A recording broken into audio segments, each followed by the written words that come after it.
市民时声，大家来听，大家好，我是秦碧纯，欢迎再次收看《市民时声》节目。今仔日呢，咱要甲大家做伙来关心的是台南市的先进运输系统。那么，若是讲到吼，要来盖这个捷运呢，做侪观众朋友拢会想讲，哇，起捷运爱足侪钱呢，咱台南市的财政敢有法度来负担？另外就是讲吼，嘛有人想讲呢，你起捷运，但是吼，咱台南市民拢惯势讲骑奥多摆啦，或者是开车吼，安尼到时阵敢有人要来坐捷运呢？另外就是讲吼，捷运经过的所在，做侪民众会认为讲，敢会影响到因的生活居住的品质吼，影响到生理等等，迄路该变细条，所以呢，要来起捷运这件代志哦，真正有做侪民众拢存在做侪疑问。今仔日咱特别邀请到几位贵宾到节目当中，甲大家做伙来探讨。今麦咱就为大家一一来做一个介绍。咱首先要来欢迎的是咱台南市捷运工程处的秦继孔处长，欢迎您。主持人，各位观众大家好。欢迎。好，接下来为大家介绍是我们台南市议会林怡景议员，大家好。好，接下来是吕维英议员，秦姐好，市民头家大家好。好，所来为大家介绍是咱台南市中西区里长联谊会会长陈建国里长，欢迎您。秦主持人你好，我是在地里长，我建国。大家好。欢迎。好，那接下来为大家介绍这位呢，是我们国立成功大学交通管理科学系的主任，那他同时也是电信管理研究所的所长，欢迎陈进甫教授。主持人好，现场的观众朋友大家好。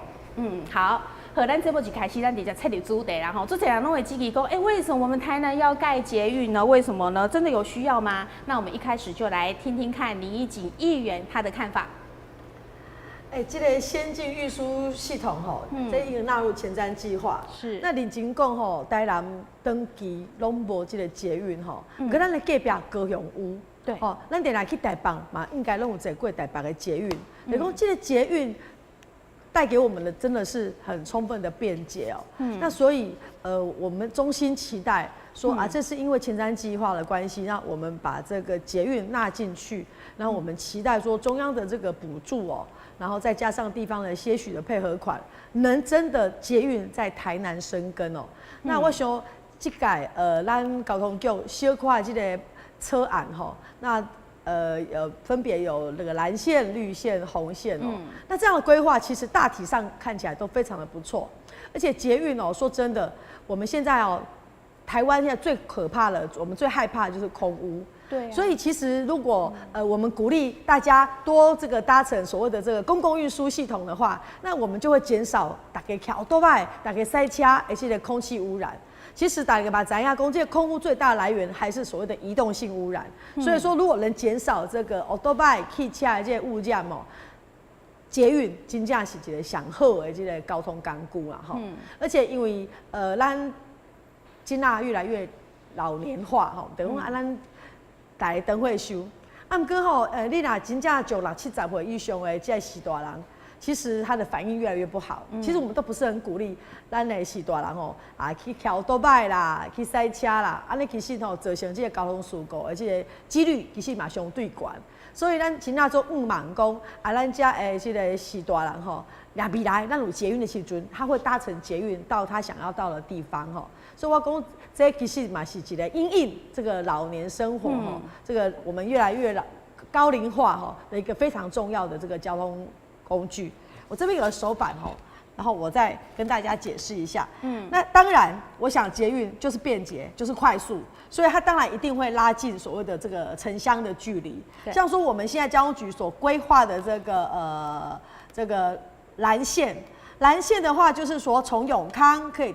经由这个到东区，然后再支线就到这个高铁站。那这样子的话，从永康到东区，永康东区是算我们现在台南最繁华的2个区域，然后再接到高铁，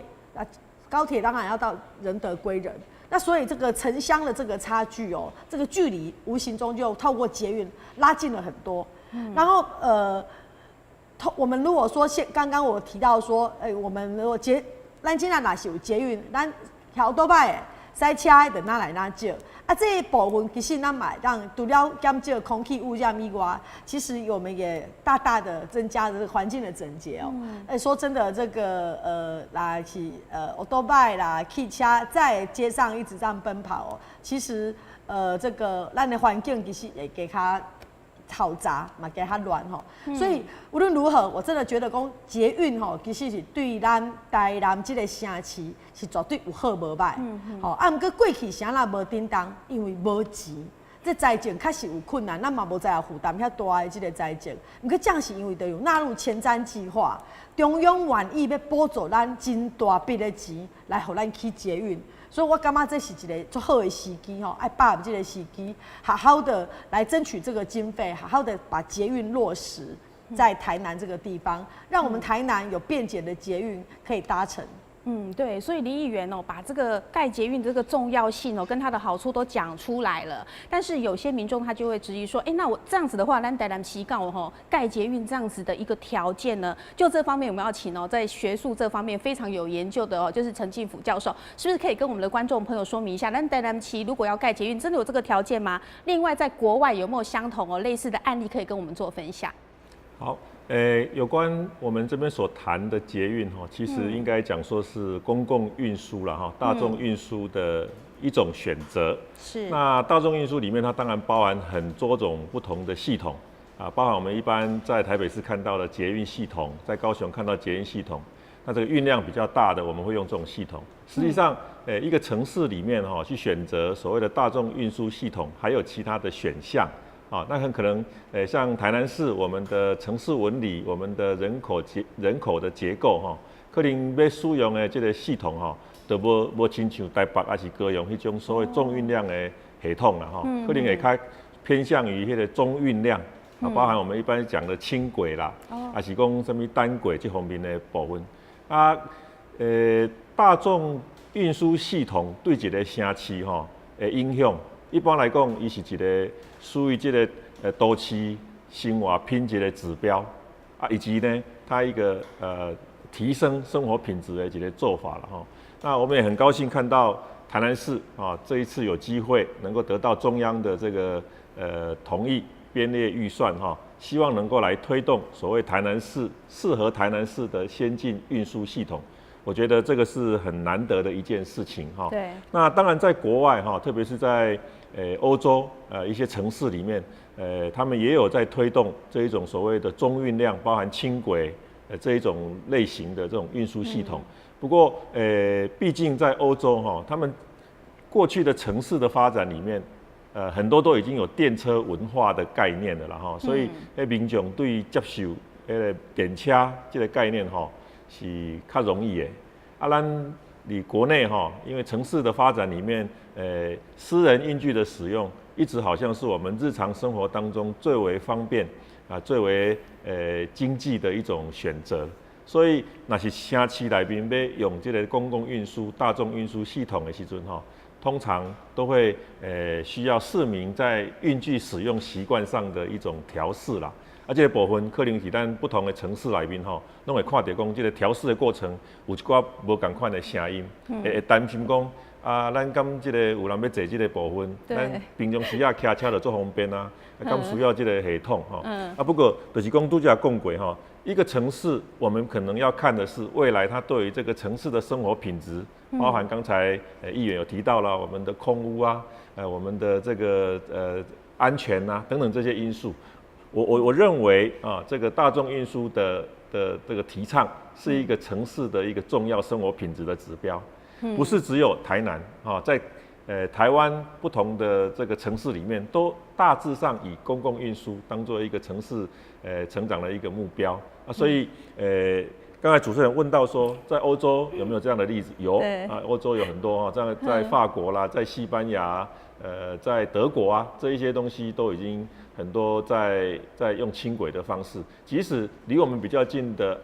澳洲各位可能可以去参考一下雪梨，它也是经过很长的一段时间，发现唯有推动大众运输系统才能够解决城市里面的移动性的问题哈。那我们国内说老实话，在不同的都了，我们说有6都，那目前可以看到几乎每一个都他们都在建制这个所谓的大众运输系统，所以我们台南市当然需要审慎的去考虑怎么样提前的规划在政府可以支持的情况之下，逐步的去实现公共运输为主的一个城市交通发展。对，所以除了林议员觉得说，哇，我们台南市应该盖捷运以外呢，连我们学术界，我们的教授也认为说，其实台南是应该要来盖捷运的。那刚才呢，林议员有提到说，为什么当初以前不盖呢？就是因为没钱嘛。那现在中央要给我们补助喽，我们接下来就来请教秦基孔处长哦。那好，那我们现在归运的这个台南市的捷运是怎么样？那总经费大约要多少呢？主持人好，各位观众大家好。那各位可以看到我这个手板呢，目前我们大概就是蓝绿红3条线。那目前最早核定的就是我们蓝线，我们蓝线第1期蓝线已经获得行政院的可行性的评估，已经获得行政院的核定。那它是从最北边就是从奇美医院开始，永康的奇美医院，然后一直到东区的大同，好，然后另外1条线呢，就是从东门路跟中华东路的交叉口，由东门路一直到我们的属立医院啊，这是最先核定的这1条。那绿线呢，我们可行性研究呢，大概也告一段落，目前交通部正在审查当中。那我们的这个绿线呢，它会走小东路，就是跟在平时营区跟蓝线做一个交汇，然后它会经过成大医院，然后最后到永华，最后到安平港。它最后的一站呢，会在我们的安平港的地方法院站。那它也会经过我们，它的前一站就是会经过我们的那个雅果的游艇的这个游艇的开发区，所以它可以结合我们的除了改善交通、就学，还有我们的观光，哈，这是我们蓝绿线最大的一个功用。那延伸线呢，蓝线的第1期蓝线延伸线呢，就从属立医院开始，然后一直会到我们的高铁台南站。那高铁台南站呢，它目前在以前就已经有规划我们捷运系统用地。只要我们的可行性研究这个计划核定之后呢，它大概有10公顷到20公顷的捷运机场的这个用地呢，都可以无偿的拨用给我们台南市政府，那我们不用花1毛钱。那红线的部分呢，就是从我们蓝线的最末端就是大同站，一直会往南走，最后到高雄的大湖站去跟他们做一个接轨。那高雄的就是大湖站呢，就是它的鹿竹冈山线的延伸啊。目前呢，行政院已经核定了这个可行性的案子，高雄市政府它现在正在做综合的规划，所以以后我们这红线接他们的红线，以后我们不管是我们到高雄去，或者是由高雄北高雄到我们府城来，都非常的方便。那我们呢，这个红线呢，也经过我们的奇美博物馆，还有我们的台南航空站。然后一直接到它高雄的机场，所以就会把我们这全部都可以接通了。不管是以后坐飞机呢，我们到高雄坐飞机，或者是高雄人到我们台南来坐飞机，都非常的方便。对，那这样子总共所有的经费需要多少钱呢？我们初步估计，大概这4条线的经费大概是780亿。所以要780亿，真的是很庞大的一笔钱哦。那现在中央已经有答应要补助我们了嘛，所以把握这个机会，就要赶快来规划我们的这个捷运哈。那刚才呢，处长也有提到说，我们这几条捷运里面呢，有1条就是绿线的部分，它是有经过这个中西区哦。那中西区大家都知道嘛，就是很多的美食啦，很多的古迹啦哈。那而且之前我们知道说，好像在西门路的住户有在联署哦，那他们是反对说在盖捷运吗？我们请教一下里长。大家好哈，我是在地里长。至于这个绿线哦，它是要从我们的那个这个小东路，要经过我们的成功路，还有走西门路要到安平，这一条线呢，因为是非常狭窄，对，非常狭窄，所以说，在居民极力反对之下，做一个联署，作为联署极力反对这个路线，但是我们的居民是不反对盖捷运，因为捷运今天不盖，明天一定后悔，但是呢，你一定要盖在40米路以上，才算解决我们这些公共运输的一些问题。谢谢。所以就是说那个地方它是20米，那当地居民觉得说应该要盖在40米，对不对？才不会影响到当地。还有一点，在西门路以前是旧城墙区，在西门路以西是城外，西门路以东是城内，所以说它的那个城基就在西门路上面，但是有这些古迹的存在。对，所以当地居民的这个意见啊，我想就是可以作为我们市府的一个参考哈。好，那处长想要请教你哈，你刚才有讲到说，那些路线这样子，从哪边到哪边大概都规划好了。那怎样讲通常这种的话，那旁边的这个房价、地价都会 key 呢，会有这种情形啊？其实我们看我们隔壁的日本就好，其实日本跟台湾蛮接近的哈。就是当一个城市的交通发展方便了以后它其实它都会带动周边的这个产业。那只要有捷运经过的地方，基本上是因为交通的方便，那大家当然就会愿意住在这边。而且我们要特别讲的是，就是说我们用的是中运量的系统。其实因为中运量的系统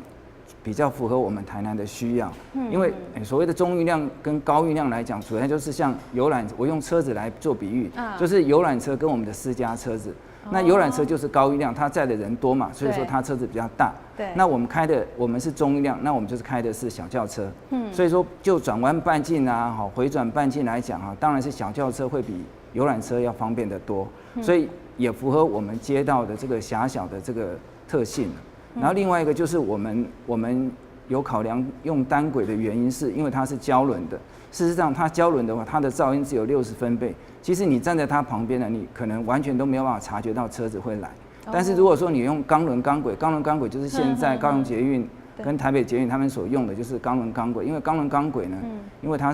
都是钢嘛，所以说它是硬碰硬，所以它的噪音震动它会到80分贝，所以当然会对我们沿线的住户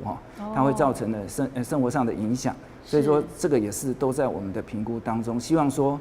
不要因为盖了捷运就会影响到沿线居民的生活的品质。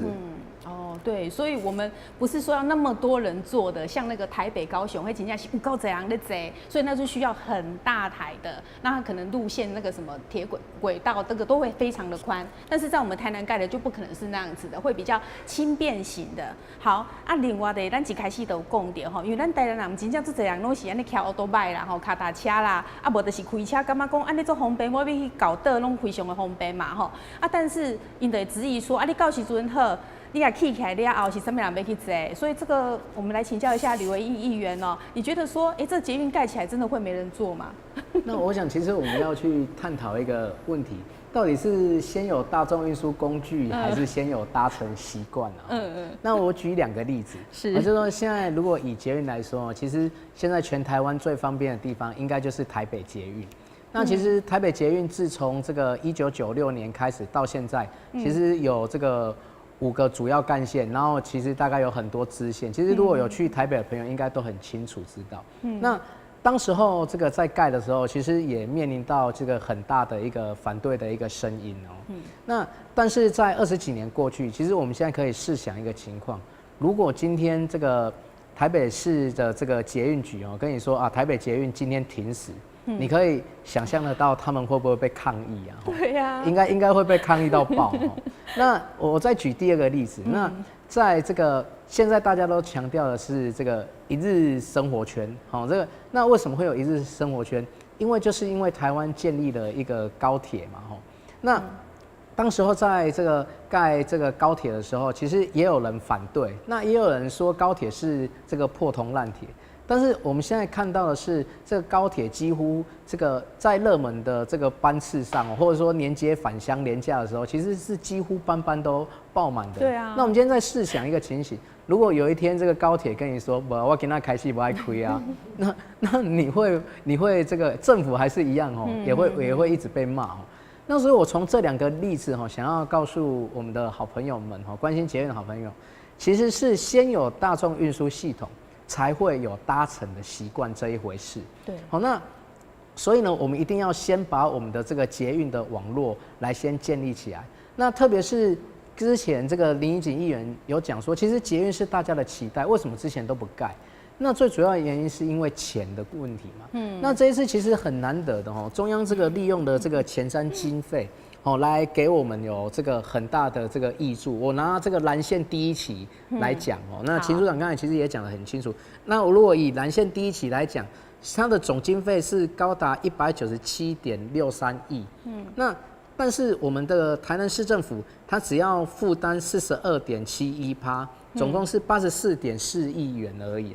那所以它的这个地方的负担比起其他的这个县市来说，现在其实很多县市都吵着说要这个办捷运，像我们邻近的这个高雄，他也希望能够有捷运啊。那台中的这个新的市长，他也希望这个中央政府可以给他全额的这个经费去补助这个捷运的经费，或提高他补助的比例嘛。对。那彰化县政府他说他不办灯会，其实他也说他也要想要盖捷运。其实很多县市都争取着要这个盖捷运。那我们的这个负担比这一次是42.7%那在这个其他县市里面算是相当的这个低的所以这个机会难得那我觉得应该更要趁这个机会，把我们过去想要完成这个台南人交通的这个最后一里路的这个梦想趁机会赶快完成。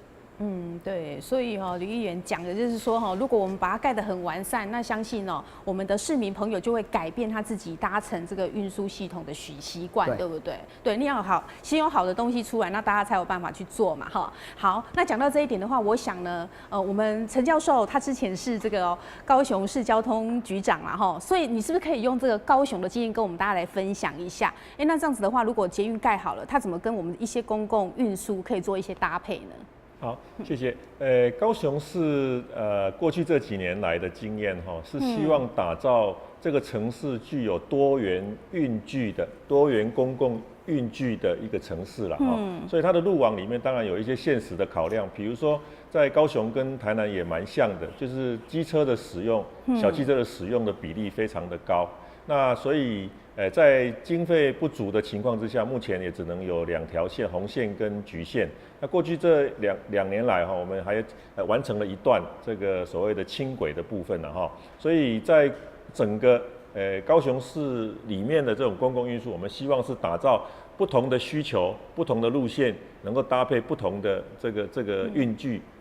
去完成一个整个城市的公共运输对。那当然以台南市来讲。如果可以的话，如果有一个公共运输的路网，先做一个完整的规划。那如果经费许可，可以尽快的把它完成。那在路网的完成之后，要让运量提升，比如说从甲地要到乙地，虽然没有办法一条线就到，它可以透过这个路网的这个转乘很快的到也是一个很重要的考量。那整个在推动高雄市的整个公共运输的前提之下，我们是希望说，在运量需求高的地方，一定要有重运量的捷运那有一些地方如果运量没有需要那么高，可以用其他的系统，包含轻轨或是中运量，就是可能比较适合台南的部分。那另外呢，如果可以有所谓的干线公车去服务的，我们就用干线公车。那透过这一些不同的运具之间的相互搭配。能够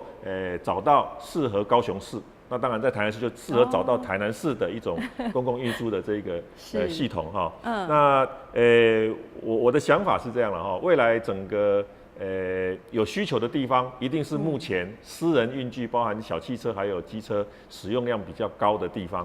那在台南市当然还有一个限制，就是可能它这些需求比较高的地方，又经过像刚才里长所提到的这个过去的城市纹理里面，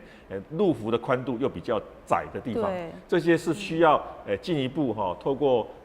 这个综合规划的过程里面，去将我们本来运量可行的这一个评估。怎么样落实到选择一个好的路线，还有在这个路线上应该搭配什么样的系统来服务这一个城市里面真正需要的公共运输的需求？我想这个是重点的那台南市也在过去这几年，我也看到一个趋势，就是公共运输的使用量其实有快快速高度的成长哈。比如说在99年，我们整个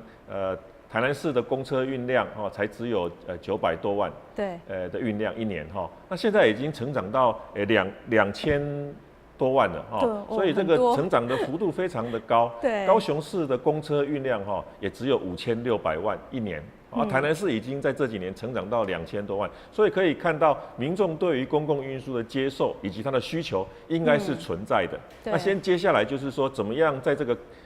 有这个需求的情况之下，为台南市找到一个合适的系统，在适当的路线上去做这样的服务。我相信这个对未来整个台南市的城市发展应该是一个值得期待的未来。对，所以教授有讲到重点哦。其实真的从这个900多万到2000多万，大家就知道说为什么大家想要选择去坐公车，就是因为现在出去真的停车位很难找，很难停车。所以呢，我们的捷运跟我们的大众公共运输系统确实可以解决这方面的问题。好，那刚才那个吕议员也有提到说，我们自负担比就是这个经费的部分算是很低的，然后42.7%。但是大家也会担心说，不过咱台南旗舰户这个户贼户更是也户贼然后自偿率怎么样？大家会担心说财政这一块是不是有办法？来，李议员。我想，如果要先谈到自偿率其实我们要把这个大众运输系统先去做定位了那大众运输系统，如果我想每个人的定位应该都很清楚，它是一个公共建设。伊是一个基本的公共建设，伊既然是这个公共建设就无所谓的这个自偿率的一个问题。其实我举了一个例子比方说我们每天都出门一定会使用到的一个公共建设叫什么？叫道路。那我们这个市政府每年都编列了上亿的经费这个好多钱，然后去这个新开辟道路，或者说去维修道路，或去做路平专案。可是我们有没有思考过，这个道路有自偿率的问题嘛？那这个我们因为我们每天走了几公里的这个道路，所以这个我们为了这个使用这个道路去付什么样的钱嘛？其实是没有的。所以我想举这个例子，想要告诉大家，就是说，其实公共建设并没有这个自偿率的一个问题。那再说另外一个例子，比方说山区。为什么山区的道路山路我们都要去整修，都要去开辟？因为为了要带动的是山区的发展。那在这个公共建设上面，它所带来的是一个外溢的效果，所以它不是这个公共建设不是本身它有没有赚钱，公共建设的本身不是要让自己的这个公共建设本身赚钱。重要的是这个公共建设带来的是不是让那个区域有办法发展，让那个城市有办法发展，让它的这个城市的居民有没有办法因为这个公共建设达到更便利的生活，或从中能够得到一些这个经济的一个成果。所以我想这个公共建设其实是没有办法去用自偿率来这个说明的。然后是。那另外我也有这个听这个秦处长有在讲这个我们的这个捷运如果这个营运之后其实它的这个捷运本身，因为我们搭乘的过程当中其实是有收费的嘛那它的收费跟它的营运的成本是可以打平的。那既然它的营运的成本跟收费是可以打平的，那它就不会有未来的这个钱坑的问题。好，那接下来要请教秦处长的就是说，我们知道说台南市呢原本在德楼的它碎掉嘛那很多民众担心说，万一我这个捷运盖起来之后，会不会排挤到其他的这个人家开车的啦、骑机车的啦，会不会排挤到，甚至说，这个路边停车格有没有可能取消呢？那另外呢，就是说，我们到底用捷运还是单轨还是轻轨，这个是什么时候需要决定？需要现在就决定吗？这个可能很多民众都有这个疑问我一下子问那么多问题，你可以一个一个慢慢回答。我字卡都准备来不及，不过我先用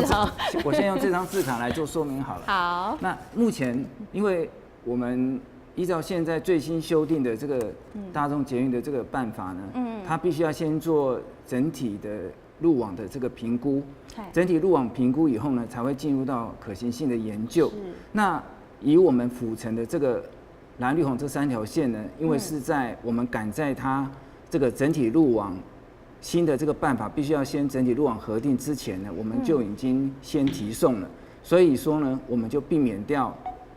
前面的这个第一阶段的这个过程，所以我们就可以直接进到可行性研究。是，所以说呢，我们这一次我们的第一期的蓝线，我们可行性研究已经获得行政院的核定。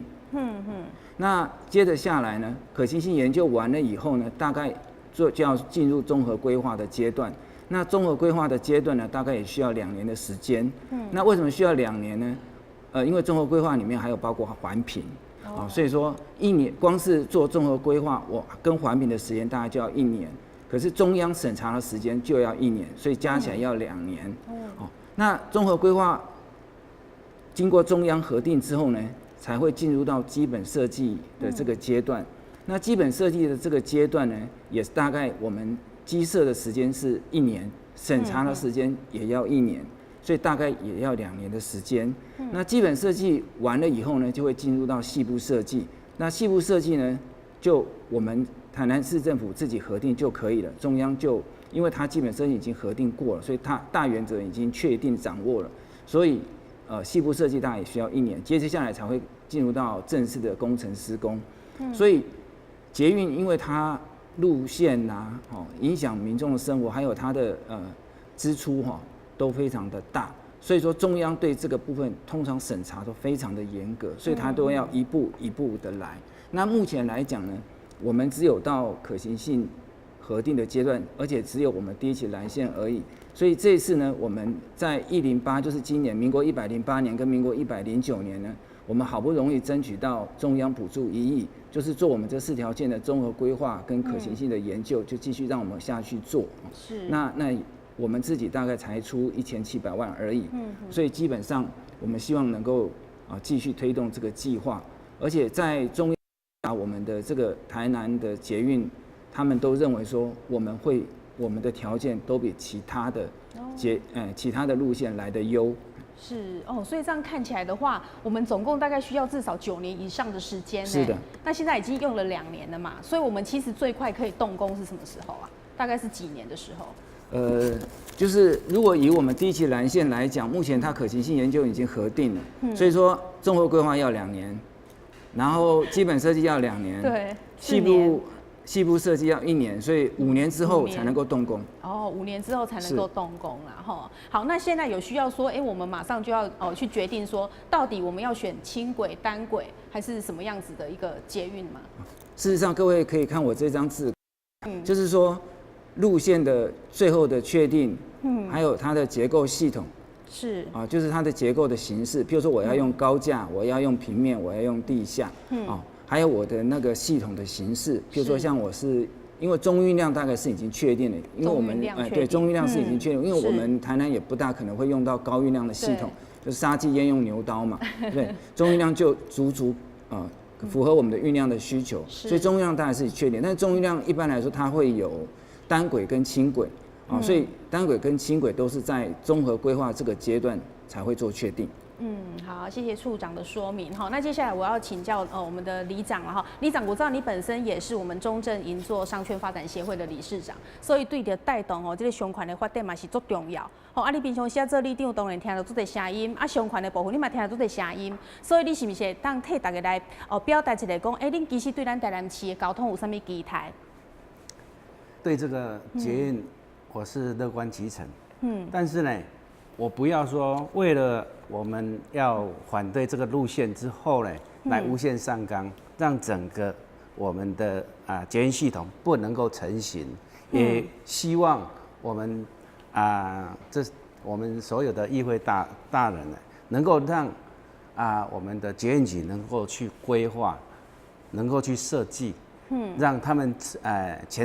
事前规划设计的费用，能够让他们做一个详细的在做规划我们主持人讲到说，我们商圈其实现在的国华街跟正兴街跟海安路，将来的中正路，只要说我们的那个中国城一完成，还有现在的整个那个我们的那个运河新传也都完成了，这3月都要通车了。我相信日后呢，整个商圈一定会比现在更好。但是呢，我们不用说再来蹂躏一次，我们中西区就是让海岸路蹂躏了20年，就之前那个地下街，对，对，就是地下街，把中正路也都封闭了，还有民生路也封闭了，还有我们的友爱街也都封闭了。那之后呢，我们好不容易我跳下来当里长，就是为了开发我们整个那个西市场的一些荒废经过西门路之后，你就会觉得整个那个臭味都跑出来。你要经过西门路到中正路来走那个我们的金马街，大家都安尼捂着鼻子走路，那是很丢脸的事情。那我就是毅然决然，我就是跳下来当里长。是而且呢，我当里长之后呢，又接了我们中正银座商圈的理事长，就是为了我们提升我们的整个我们的商圈的一些繁荣跟价值，还有我们的人潮，还有我们的整个带动整个中西区以前繁荣的一些景象，全部把它带回来。对，所以其实一开始像咱台南市上发展就是中西区、中正路。我们细汉的时阵，底下拢感觉哇，最繁荣的就是那个地方，然后后来卡到这个海岸路地下街，把这个整个生意都弄得很糟糕，对不对？当然要感谢我们的那个赖市长。我当里长之后，我们第1年经费1亿8千万就下来，第2年我们就把它发包出去，包括我们的抗争，还有我们的那个这些摊商安置。还有我们的那个钉子户，我们都在1年之内都把它处理完毕，而且发包出去，现在已经都也跟得上进度。将来我们西市场如果完成，跟我们的西海岸也都完成，我相信日后不用那个捷运，应该是在我们的一个精华区的旁边做节点，不要把它那个路线切进来，就是不对了。所以我们就是要反对路线，但是我们不要无限上纲，让整个模糊焦点，认为说这个捷运是不好，不会。所以基本上你们是觉得说，台南市应该要盖捷运，只是说这个路线大家要来讨论一下，对不对？应该讨论，应该把它那个节点放在中西区的旁边，不要切进来。不要切进来哈。所以就这个路线的部分，是不是以后还有讨论的空间呢，处长？就如同刚刚我所说的，就是其实路线的最后的确定是在综合规划的阶段。那目前来讲，我们绿线可行性都还没有结束呢，所以当然也不会有路线已经决定的这个问题。那事实上，我们正在研究，就是说我们会，假如议会能够同意我们的这个垫付案，让我们这个评估跟规划能够继续的话，那我们就可以有足够的这个经费，可以去研拟一些替代的路线，而且我们会去找地方的议员跟里长，那我们会研拟一个选择的一个办法，然后让取得最大的一个共识，然后跟里民居民能够做沟通，然后在我们这几个替代路线里面，大家取得最大的公约数。那这样子的话呢，对。又可以发展我们地方的建设，然后也可以解除居民的疑虑。对，所以在后续的阶段咱一段一段来搞迄个阶段的时阵我们这个工程捷运处呢，它就会好好的来听取各方面的意见，然后做出一个最好的选择啦好，咱讲到哇，这么多经费这么大的一个建设若是要通过的话。要经过咱的议会嘛，那议会这方面的话，其实很多人会担心说，很大的工程或经费很多的工程呢，大家会担心说会不会有黑箱作业，所以到时候我们台南市议会要怎么来做这个把关动作呢？当然，因为刚刚秦处长报告就是讲，其实咱对真正开始要进行评估，甲真正起好完工咱开始使用，其实爱个加10天。所以其实这个工程是陆陆续续咧进行。当然，因为咱地方有配合看。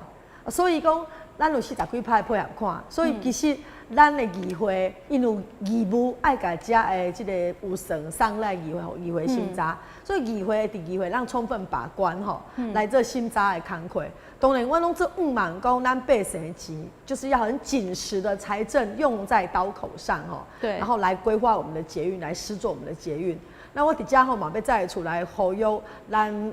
在野党的议员啦吼，因为即个在野党的议员有一部分吼，来反对即个捷运的即个垫付款。对，即个目前的垫付款，其实就是咱中央来政府补助咱地方吼，啊要来做可行性评估和规划垫付款了，佮啊袂要做时间的，佮来做可行性评估和即个。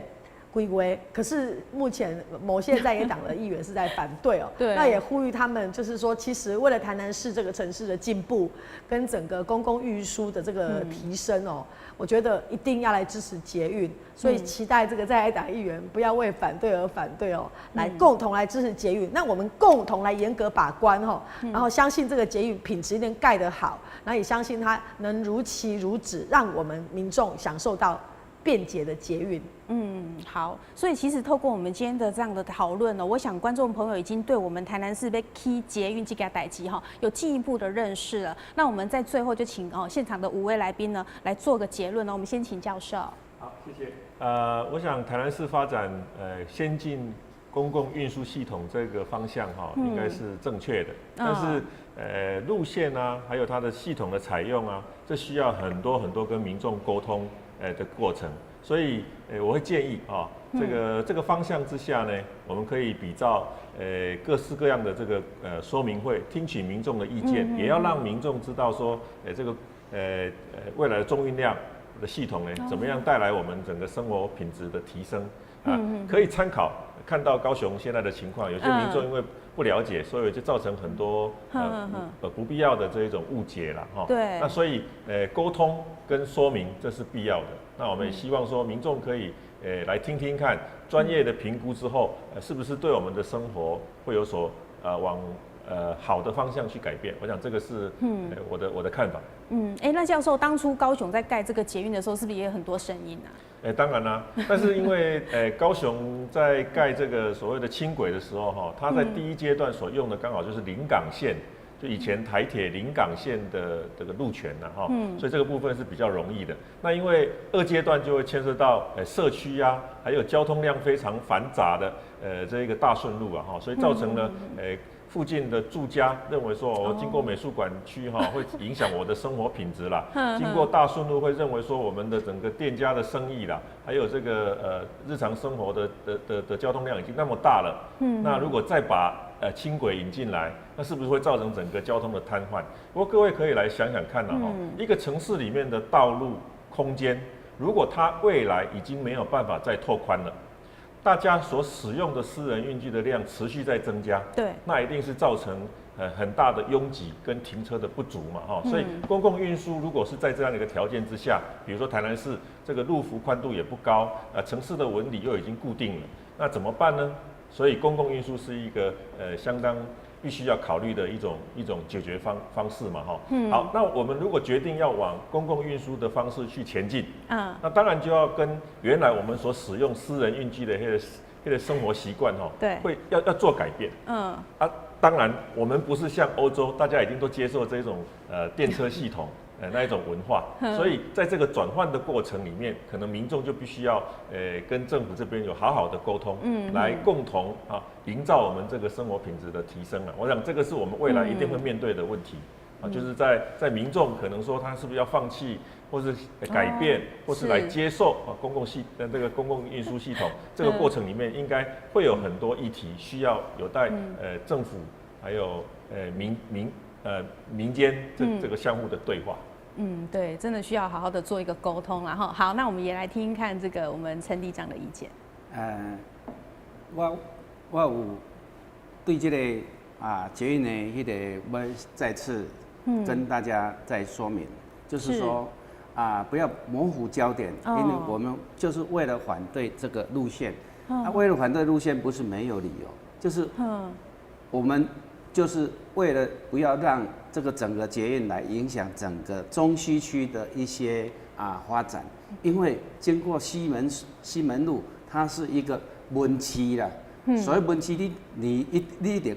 有物件人客来遐看。唔是像武市讲敲电话就会当，你甲我送物件来，我就会当甲你送过安尼。文市一定会影响，影响就不好，因为我们整个中西区的这些商圈呢，即马拢乱中有序啦，就是讲目前呢，这个交通虽然讲拥塞，但是足有秩序的。我相信大家拢看会到，阮迄个海岸路。甲即个国华街、甲西门路、甲即个正兴街，这拢非常乱中有序。嘛，莫讲为着阮来反对即个路线，你来甲动伊的意思。我拜托讲，咱所有的咱的议员，就是爱来做一个迄个把关，毋是来甲动。我拜托讲吼，咱这议员拢会当恻隐之心今仔日若无做，明仔载会。我咧讲，就是讲，咱中西区不要把那个捷运开进来，就是在旁边做节点，更较水，更较好，安尼。对，所以咱立场就是讲替大家来讲好清楚吼，讲伊唔喜欢对捷运，所以不要去挡这个预算。你们只是认为说路线还有商讨的空间，对不对？还可以讨论一下说，是不是不该盖在这里？但是你们基本上是支持捷运的，所以到时候就像处长讲，在后续的那个阶段，大家就可以来表达意见啦，哈。是好，谢谢里长。好，接下来请李约一议员。是，我想看到这个先进的台北，看到其他这个先进的外国的一个城市，其实我们可以发现，这个捷运它所带来的是生活品质的一个提升，还有城市的一个发展。那我想这个大众运输的一个便捷，对于这个城市的这个未来其实是很重要的一个基础。那其实特别是我们这一次的捷运里面其实它还包括着串联的这个高雄的小港机场。那这个如果可以串联小港机场跟这个台南机场，其实我们可以借由这两个这个机场的串联把这个台南跟高雄都串联起来，这样可以进一步来带动我们生活的便利之外，也可以带动的是台南整体未来的一个发展。那所以希望这个城市可以进步，我们就需要有先进运输系统。那我相信站在议员的职权里面，那我们也会这个严格的要求市政府在施作的过程当中，应该充分的来跟这个地方沟通，然后缩短所谓的交通黑暗期，让我们的这个成果能够赶快全民受益。好，所以我们就希望李议员可以好好的来为这个捷运来把关了哈。好，来接下来林义景议员。是，我想捷运真正会带动咱台南市这个城市更加进步。所以我想全民的共识，我想台南市民大部分也都会欢迎捷运。那可是只是就像刚刚陈教授讲的，可能很多人对捷运的路线、对捷运的整个的这个状况不熟悉。那我想这个都是必须要透过台南市政府去开说明会，跟市民做详尽的沟通，让市民了解说未来我们的路线就是那样的便捷，让我们觉得说对未来这个公共运输的搭乘会越来越有信心。那我可以想象说，未来我们永康人如果要去这个中西区安边区吃美食，我来想讲，我们就可以从大桥，然后搭捷运到平石，搭蓝线到平石公园换车，然后换到绿线，然后可以到中西区去国华街吃美食，到安平区去安平老街吃美食。想到这个，心情就非常的愉快。而且我们现在如果说礼拜6天假日我们要去那边开个车、骑个摩托车都非常不方便，因为都非常的拥塞。对啊。今仔假日起来不是迄个咱台南市人会当去的所在，也拢观光客。可是未来如果我们有捷运的话，就不会怕那个车辆的拥塞，然后我们就可以台南人享受台南的美食。所以只要想到这个，就觉得对未来很有前景。所以期待我们捷运真的可以马上立刻落实。好，谢谢议员。好，那我们最后请秦基口处长。是，主持人、各位观众请看我这张字卡，就是很多人就会说，我们盖这个捷运是不是前坑哈？事实上，我们以我们第一期蓝线的这个规划来，目前的可行性研究已经获得中央核定哈。就我们这个财务的规划来看我们中央大概出资60%，我们地方出资40%，所以以这个将近200亿的这个预算，我大概是出资84亿，这是我们地方自己要出的钱。可是呢，我们是从第1年一直到第30年呢，我们的收入都会大于支出，所以呢，我这个都有经过详细的评估跟计算。那这些数字呢，也都经过中央的核定，所以我们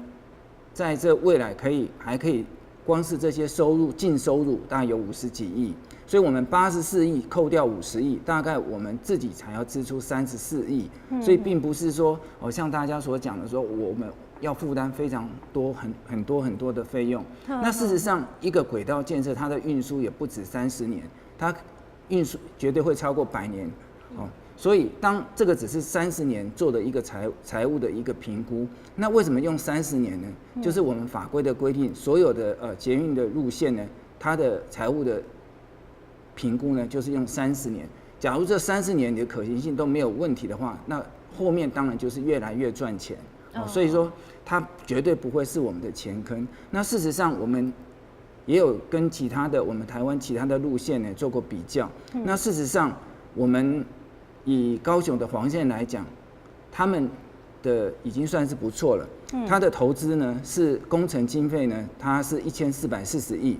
那30年后呢，它大概是300多亿，可以盈余300多亿。那我是115亿，它大概是我的2倍，可是它的投资的金额是我的7倍。那我必须要强调一下，他们并不是比较差，他们是一般。那只是说我们真的这个部分呢，我们评估是非常好的。就我们的财务是比较健全的。那另外，我还在这边还是要跟大家报告一件事情，就是以我们现在台南还没有任何捷运的情况之下，我们台南火车站的一整年的运量大概是1970万人次。高雄现在已经有红橘线在运转，而且它还有高铁直接可以拉捷运一直到高雄车站，它的一年的运量大概只有1400多万，我们已经是它的1.4倍。在我们捷运都还没有个引的情况之下，我们就已经是它的1.4倍。那我们台南火车站的运量现在是全台湾第4名，高雄火车站现在是全台湾第8名。所以说，光是由这个运量的旅客来看，我们的捷运怎么可能会是个钱坑？所以我们就是说，我们自己要付的这个钱，其实也不会造成其他预算的排挤嘛。就是不会有这个问题。因为我们捷运是开始营运的那一年就开始在收费了，然后再加上因为我们用的是属于高架，那高架的车站是非常它的那个营运管理费用当然是会比地下车站大概是可以比它少1半。所以说就我们精打细算的结果，我们每一年的收入都会大于支出。好，非常谢谢处长。咱今仔日5位来宾来到现场来跟咱探讨这个台南市要盖捷运这个问题。相信大家如果有仔细听的话，一定对我们这个盖捷运这件事情呢，又有进一步的了解。不是像之前大家拢安尼听人讲，哇，钱爱足多啦，咱台南市可能会起甲破产等等的这些疑虑，大家就可以来就是来释疑了。那另外就是说，盖在哪里，那也是后续我们慢慢会规划，然后还会跟我们所有观众朋友、所有的民众好好来做探讨。不是讲我要起倒我就起倒，完全都无参详的空间，并不是安呢。所以相信透过我们今天这一集的节目呢，大家对台南市盖捷运这件事情又有了进一步的了解。所以那么再一次感谢咱现场5位来宾，谢谢秦继孔处长，还有林义景议员、吕文义议员，还有陈建国里长跟陈进福教授，非常感谢你。那么再次感谢观众朋友的收看，市民时下这波，大家各自段落，咱再会。